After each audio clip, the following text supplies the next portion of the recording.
Council. For 2 days, Jessica's family members, friends were intimidated, harassed by the cop police presence, searching for whatever they have called a fugitive and a criminal.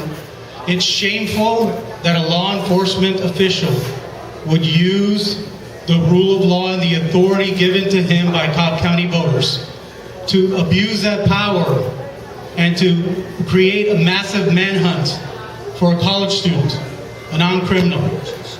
The sheriff had access to a proper address. If any one of us had been arrested and because of a prior address on a driver's license or vehicle registration, had that address registered on the ticket, and the sheriff wanted to look for us, he wouldn't issue a felony warrant. He would find us, mail us a letter, call us, and ask us to come in and update the address. And that's what the real issue is, the selective enforcement.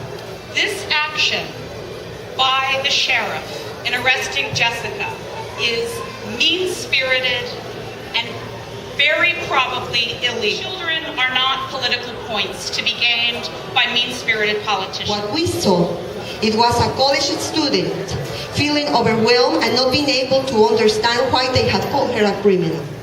I'm just trying to live the American dream and try to finish my education. It appears to us very clear that these actions were taken in retaliation for her courageous stand in speaking out.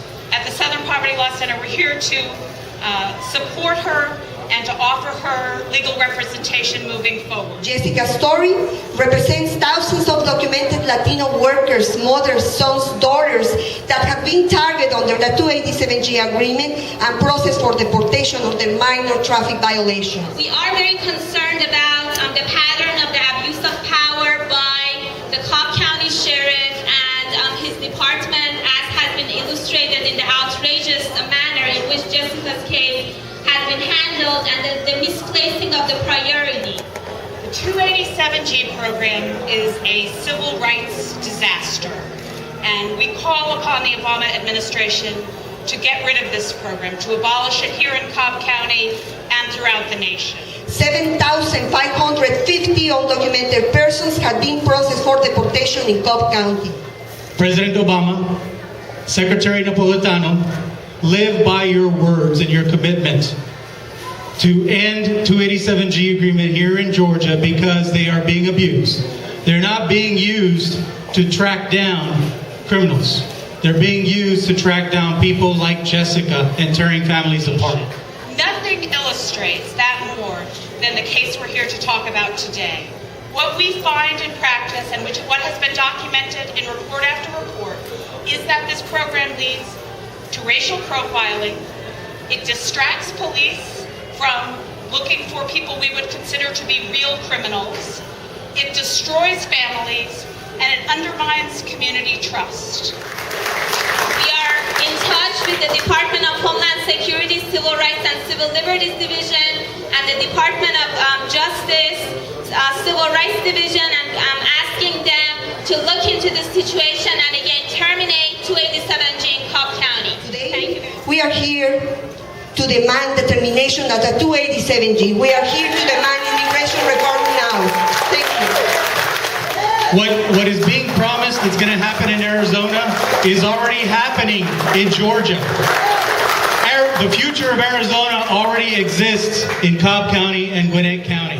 And this case, as many people have pointed out, points out so dramatically the need for comprehensive immigration. Jessica's story represents thousands of Latino women and men being in detention centers accused of being undocumented in this country.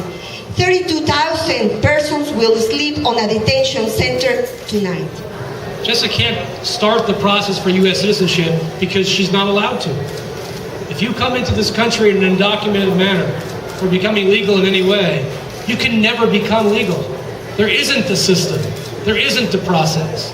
People like Jessica don't choose to be undocumented or illegal. The system forces them into this once the initial action has taken place.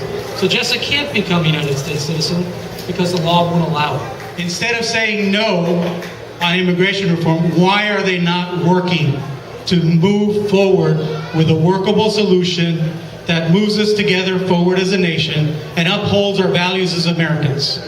Jessica, if you'll have me, you're my daughter. You're the daughter of every immigrant, of every true American. That's the daughter of all of us. That's our child.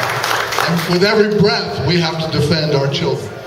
Jessica's story is the story of thousands of young students that are being penalized because of their immigration status. 65,000 undocumented students graduate from high school each year with few or none options to continue higher education due to immigration status. Like I said, I'm just hoping for the best, and I really believe that something positive should come out of this. Probably an immigration reform, or at least the DREAM Act, which would help the students like myself. It is untenable to have 10 million people living among us as part of our communities, working basically as second-class citizens whose lives may be destroyed at any moment. That is not acceptable in our society. That is a civil rights disaster, and we call upon the Obama administration to fix that. Thank you.